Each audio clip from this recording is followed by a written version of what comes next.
পালং শাকের মধ্যে 60টি উপকার আল্লাহ ঢুকিয়ে দিয়েছেন। এই যে পালং শাক আল্লাহ দিয়েছেন, আপনার শরীরকে ভালো রাখার 60টি গুরুত্বপূর্ণ উপাদান আল্লাহ কিন্তু এতে ঢুকিয়ে দিয়েছেন। আমরা শাকসবজি তো খাই না।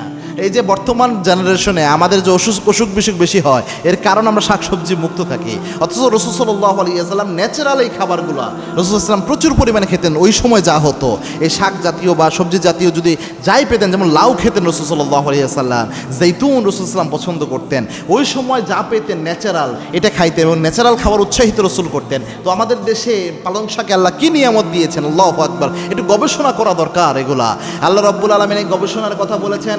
আল্লাহ বলছেন ওয়ায়াতাফাক্কারুনা ফি খালকিস সামাওয়াতি ওয়াল আরদ, আমার যত সৃষ্টি রয়েছে গোলামরা একটু চিন্তা গবেষণা করে দেখো কত নিয়ামত আমি আল্লাহ দিয়ে দিয়েছি। মেডিকেল সায়েন্স প্রমাণ করেছে পালং শাক 1 নাম্বার রক্ত স্বল্পতা কমায়। আপনার এই পালং শাকের মধ্যে আয়রন এবং প্রচুর পরিমাণে ফোলেট রয়েছে, যা আপনার হিমোগ্লোবিন তৈরিতে সবচেয়ে গুরুত্বপূর্ণ ভূমিকা পালন করে। 2 নাম্বার হচ্ছে আপনার চোখের জন্য সবচেয়ে বড় উপকারী উপাদান আল্লাহ রাব্বুল আলামিন পালং শাকের মধ্যে রেখে দিয়েছেন।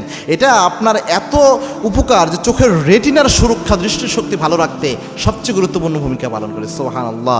এবং 3 নাম্বার যেটা করে, আপনার হার্টকে সুস্থ রাখে। পালং শাকের মধ্যে আল্লাহ রাব্বুল আলামিন যে নাইট্রেট পটাশিয়াম দিয়েছেন রক্তচাপ নিয়ন্ত্রণের জন্য, এটা সবচেয়ে উপকারী। 4 নাম্বার হচ্ছে আপনার ইমিউন সিস্টেমকে ডেভেলপ করে এই পালং শাক। এবং কি এটার মধ্যে ভিটামিন সি রয়েছে, এ রয়েছে, অ্যান্টিঅক্সিডেন্ট রয়েছে, এগুলো রোগ প্রতিরোধ ক্ষমতাকে বাড়িয়ে দেয়, সুবহানাল্লাহি বিহামদি।